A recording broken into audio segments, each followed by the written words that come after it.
아니, 그게 아니고 마음의 운동장에 우리가 빨간색 집을 짓기도 하고 파란색 집을 짓기도 하고 노란색 집을 짓기도 하는데 이 생각이란 것이 얼마나 중요한 것인지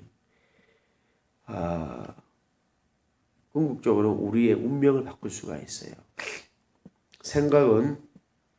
사람의 생각은 행동을 낳아요. 행동을.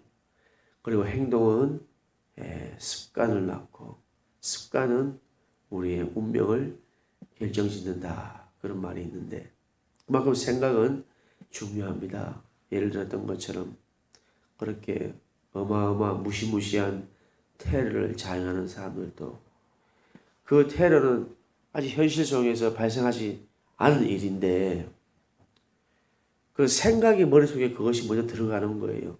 청사진이 설계도가 그 생각 속에 생각의 운동장 속에 그려지니까 그게 뭐가 됩니까? 실제가 되잖아요. 실제가 되잖아요. 그렇기 때문에 하나님께서는 우리의 생각을 지켜라. 마음을 지켜라.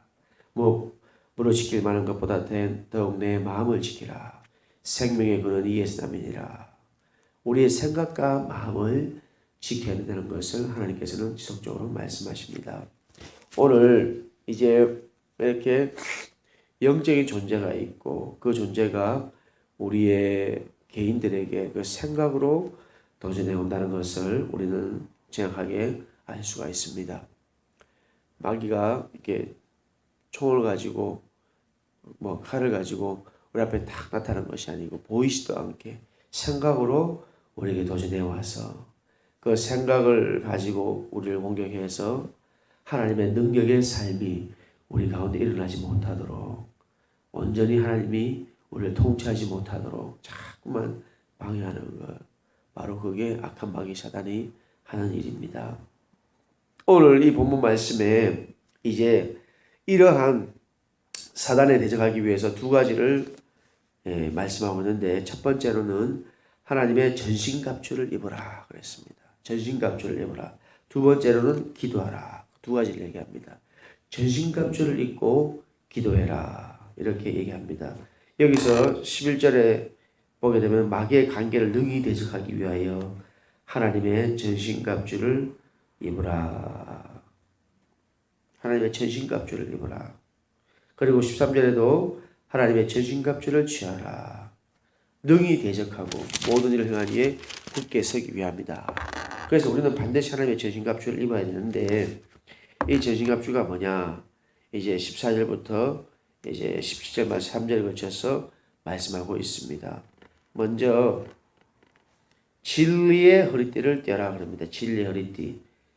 이 갑주를 가지고 하나님께서 우리에게 말씀하시는 거예요. 우리가 전장에 나가는 사람이 갑주를 입지 않은 사람하고 갑주를 입은 사람하고 싸움을 하게 되면은 갑주를 입은 사람이 훨씬 유리하거든요. 왜냐하면 그게 다 방어를 하기 때문에. 그래서 예를 들어서 칼로 머리를 공격해도 투구를 쓴 사람은 살아남지요. 근데 투구를 쓰지 않은 사람은 그냥 한번 공격당하면 그대로 넘어지게 죽음을 바로 당합니다. 투구가 없으니까. 그래서 이렇게 하나님께서는 전신갑주를 취하라고 말씀하십니다. 첫 번째로 진리의 허리띠인데 이 진리는 뭡니까? 예수 그리스도입니다. 예수님과의 친밀한 사귐, 그분과의 만남이 있는 삶. 내 안에 예수님이 계셔서 내가 예수님을 사랑하고 예수님이 나를 통치하는 그 삶.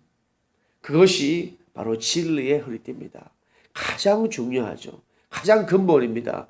모든 우리 신앙생활의 시작과 마침으로 얘기한다면 그건 뭡니까?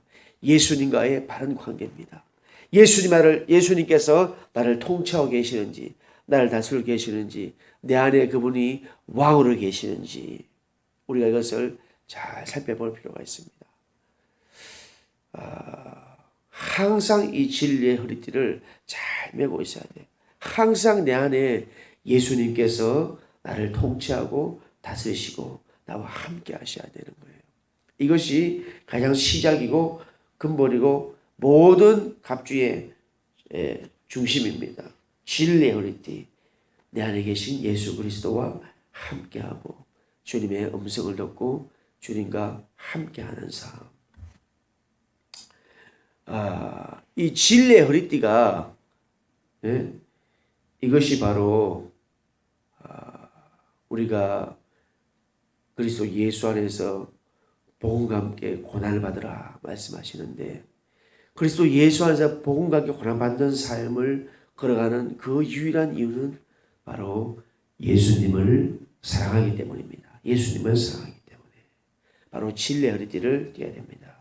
자, 두 번째로 의의 호심경을 붙이고 의의 호심경 breast plate. 의라는 것은 무엇입니까? 이에 저 누가복음 18장 4절에 이에 저 바리새인이 아니고 이 사람이 의롭다 하심을 받고 그의 집으로 내려갔느니라. 무릇 자기를 높이는 자는 낮아지고 자기를 낮추는 자는 높아지라. 이 성경에서 의라고 우리 인생을 두고 의를 얘기할 때 우리가 태어나는 그 순간부터 죽는 그 순간까지 하나님 앞에 정말 의로운 사람으로서 의로운 인생을 살기 때문에 우리를 의롭다고 하시질 않습니다. 하나님께서 우리를 의롭다 하시고 믿음으로 의롭다 하시고 하나님께서 우리를 의롭다 하시고 righteousness를 얘기할 때는 반드시 오늘 이렇게 지금 읽어보는 대로 더 의롭다 하심을 받는 바리새인보다 세리가 나는 죄인입니다 라고 회개하며 십자가 앞에서 애통하고 회개하고 내가 죄인임을 내가 주님의 십자가가 아니면 영원한 생명이 없음을 절규하고 고백하는 회개의 삶이 바로 의의 호심경입니다. 회개의 삶. 그래서 우리는 회개의 삶을 살아가는 것을 잊지 말아야 됩니다. 이것이 바로 의의 호심경을 붙이는 삶입니다. 애통하는 다른 말로 표현하면 애통하는 자이죠. 애통하는 자는 복이 있나니 그들의 위로를 받을 것이며 바로 늘 하나님 앞에 cry out 하는 바로 그 회개의 삶을 의미합니다. 자, 그 다음에 평안의 복음을 늘 준비하여서 평안의 복음에 준비한 것으로 신을 신고 그랬어요. 이 신을 늘 준비하고 있어서 늘 신고 있어서 언제든지 그리스도의 복음을 전가할 수 있는 그런 복음인데 이 복음은 어떤 복음입니까? 그리스도 예수 안에 있는 peace, 평안의 복음이죠. 이것을 늘 준비해라. 그 다음에 16절에 모든 것 위에 믿음의 방패를 가지고 이제는 또 믿음의 방패입니다. 막아내는 거예요. 어둠의 권세에 도전할 때 믿음으로 막아내는 거예요. 그래서 믿음의 방패라고 합니다. 방패란 것은 싸울 때 적이 공격하면 막잖아요. 우리가 무엇으로 막습니까? 믿음으로 막습니다. 그럼 믿음은 뭐 어떤 믿음입니까? 하나님께서 나와 함께 하신다는 믿음. 내가 예수 그리스도 안에서 주님과 함께 하는 믿음. 두려워 말라 내가 너와 함께 함이라. 놀라지 말라 나는 내 하나님이 됨이니라. 내가 너를 굳세게 하리라. 참으로 너를 도와주리라. 참으로 나의 의로운 오른손 너를 붙들리라. 이 말씀을 잘 부여잡는 바로 그 믿음입니다. 자, 그 다음에 구원의 투구와 성경의 금입니다. 구원의 투구. 우리가 두렵고 떨림으로 너희 구원을 이루라. 빌립보서 2장 12절 말씀. 늘 우리가 두렵고 떨림으로 이 구원의 저 구원을 내가 정말 구원의 길을 가고 있는가? 나는 정말 영원한 생명의 길을 가고 있는가를 잘 점검해야 됩니다. 두렵고 떨림으로 너희 구원을 이루라. 그리고 이제 말씀의 금입니다. 말씀의 금. 진리 대신 예수님 안에서 말씀의 금을 가지고 우리가 싸워갑니다. 자, 방패는 공격이 있을 때 막는 것이고, 금은, 말씀은 어떻습니까? 성경의 곧 하나님의 말씀인데, 이것은 공격에 쓰는 거죠.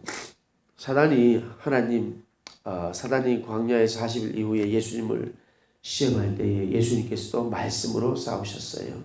그래서 우리가 말씀을 가지고 사단의 공격이 있을 때 가령 디모데후서 4장 10절 말씀에 내가 선한 싸움을 싸우고 나의 달려갈 길을 마치고 믿음을 지켰으니 이런 사단의 공격이 있을 때 우리가 이 말씀으로 싸움하는 거예요. 예를 들어서 우리 마음 가운데 사단이 남을 미워하는 마음, 용서하지 못하는 마음을 가지고 도전해 올 때 예수의 말씀을 기억하는 겁니다. 너희가 7번이나 용서하라. 이런 말씀을 외우는 거예요. 그래서 말씀을 외우는 게 중요한 겁니다. 사단의 공격이 있을 때 말씀을 외움으로 공격하는 거예요. 예. 내가 또 사랑하는 마음이 없을 때 그런 마음이 이렇게 어떤 이유 때문에 화를 내거나 이런 문제가 다가올 때에 내가 너희를 사랑한 것처럼 너희도 서로 사랑하라. 이 말씀을 외우는 거예요. 이 말씀을 외우면서 말씀으로 싸우면서 하나님 말씀에 순종하며 이렇게 나아갈 때에 어둠의 권세가 신기하게도 떠나갑니다. 그게 말씀의 능력이에요. 말씀이 역사하시거든요. 말씀이 보이지 않지만 우리가 말씀을 외울 때 그 말씀으로 공격할 때 사단이 떠나가요. 참 말씀에 왜냐 하나님이 역사하시기 때문이에요. 그래서 말씀이 중요하고 말씀을 우리가 그냥 인간적인 얘기로 참아야 돼 사랑해야 돼 이렇게 하는 것이 아니고 예수님이 말씀하신 하나님 말씀을 외우면서 기도할 때에 떠나가는 거예요. 자 이렇게 반드시 이 구원의 전신갑주를 입어야 되는데 진리의 허리띠, 진리와 의와 평안과 믿음과 구원과 성령의 그 말씀을 반드시 가지라고 말씀하고 계십니다. 자, 그 다음에 이제 18절에 와서 모든 기도와 간구를 하되 항상 성령 안에서 기도하고 항상 성령님 안에서 기도하고 이를 위하여 깨어 구하기를 항상 힘쓰며 여러 성도를 위하여 구하라. 그렇게 말씀하십니다. 항상 깨어서 구하고 항상 있으며 여러 성도를 위해서 구하라. 아무것도 염려하지 말고 오직 모든 일에 기도와 간구로 너희 것을 감사함으로 하나님께 하리라. 그리하면 모든 지각에 뛰어나는 평강이 그리스도 예수 안에서 너희 마음과 생각을 지키시리라. 그래서 기도가 그렇게 중요한 겁니다. 영적 전쟁은 싸움에 있어가지고 우리가 마음의 운동장에 사단이 이런 생각 저런 생각 심어줄 수 있잖아요. 예, 순간순간 마귀는 던집니다. 이 생각 저 생각을 우리가 어떻게 우리의 생각과 마음을 지켜가느냐.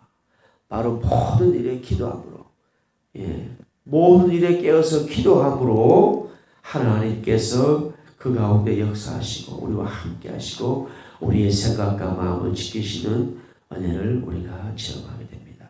바로 이렇게 자 오늘 말씀드린 대로 전신갑주를 입어야 되고 기도를 함으로써 우리가 이 영적 싸움에서 온전히 승리할 수 있습니다. 오늘 이 본문 말씀 12절 보게 되면은 우리의 씨름은 혈과 육을 상대하는 것이 아니요 통치자들과 권세들과 이 어둠의 세상 주관자들과 하늘에 있는 악의 영들을 상대함이라 그랬습니다. 우리가 이런 실제적인 영적 싸움 가운데 있다는 것을 기억하시고 늘 하나님의 전신갑주를 잘 취하고 기도의 삶을 삶으로 그래서 예수 안에 승리하는 믿음의 삶 되시기를 주님의 이름으로 축원합니다. 함께 기도하시겠습니다. 할렐루야. 살아계신 하나님 아버지 오늘 아침에 주님의 그 전신갑주에 대해서 말씀을 나누었습니다. 또한 기도에 대해서 말씀을 나누었습니다. 하나님 우리가 이 전신갑주를 취하고 기도의 삶을 삶으로 말미암아 그리스도 예수 안에서 늘 승리의 삶을 살아갈 수 있도록 하나님 붙들어 주시옵소서. 오늘 하루의 삶 가운데 그리스도 예수 안에서 온전히 함께 하시며 그리스도 예수 안에서 기쁘고 즐거운 하루도 달려갈 수 있도록 인도하여 주시옵소서. 귀한 예물 주님께 올려드리는 이 예물이 하나님의 나라를 위하여 잘 쓰임받게 하시고 하나님 약속의 말씀대로 30배, 60배, 100배의 복으로 축복하여 주시옵소서. 감사드리며 예수님의 이름으로 기도드리옵나이다.